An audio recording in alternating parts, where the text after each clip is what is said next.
Have you ever wondered what happens when a hero fails?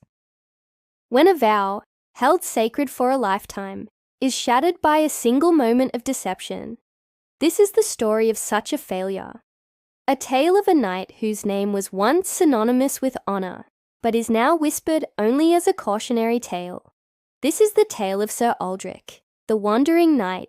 For centuries, the Knights of the Silver Spire stood as the unyielding bulwark against the encroaching darkness. Their fortress, perched on the precipice of the shadowed peaks, was the final bastion of light, and its gate was the sacred threshold between the realms of men and the domains of demons. Sir Aldrich was the warden of that gate, a living embodiment of the spire's ideals. His armor, polished to a mirror sheen, reflected not just the sun's rays, but the purity of his soul. His sword, Oathkeeper, had never been drawn in vain, and his word was as solid as the granite of the mountains themselves. He had sworn a sacred oath upon his knighting, that no creature of darkness, no matter its guise, would ever pass the gate while he drew breath. For 50 years he had kept that vow, his vigilance as constant as the northern star. He was more than a man. He was a symbol, a legend whispered in taverns and taught to children. He was Sir Aldrich the Steadfast, the unwavering, the sentinel of the spire. But even the brightest light can be tricked by a clever shadow. On a night when the moon hid behind a shroud of mournful clouds, and a chilling wind howled through the peaks like a lament, a lone figure approached the gate. It was not a snarling beast or a horned monstrosity, but a woman, frail and cloaked in rags. Her face etched with a sorrow so profound it could have carved canyons. She claimed to be a refugee from a village lost to a sudden, unnatural blight, the sole survivor of a forgotten hamlet. Her voice was a fragile melody of despair, and her eyes, wide and glistening with unshed tears, held a universe of pain. She pleaded for sanctuary, for a moment's respite from the horrors that had consumed her life. Sir Aldrich, a man whose heart, though disciplined, was not made of stone, looked upon her.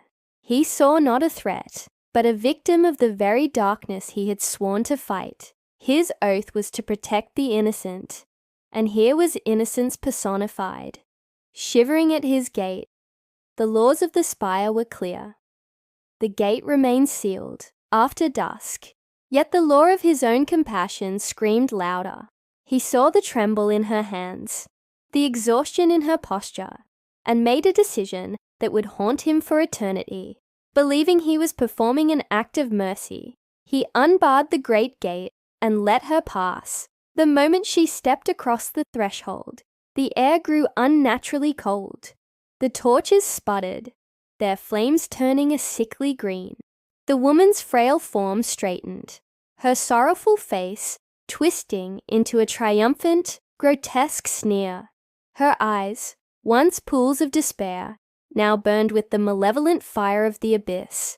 The disguise melted away like morning mist, revealing the true form of Malachor, a demon prince of deception, a being of ancient and terrible power.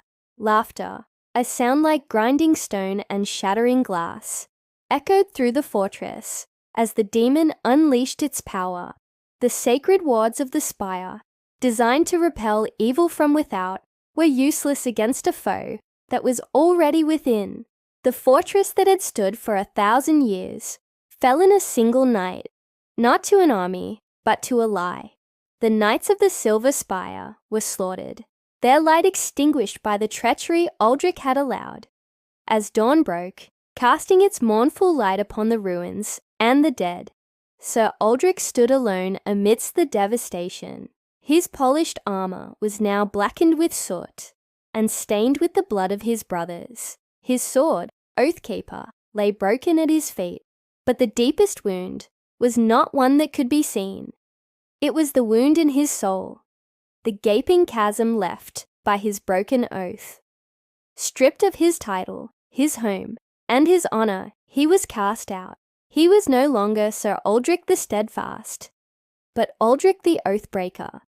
He now wanders the lands, a solitary, tormented figure, his face forever hidden beneath a deep cowl. He seeks not forgiveness, for he believes he is beyond it.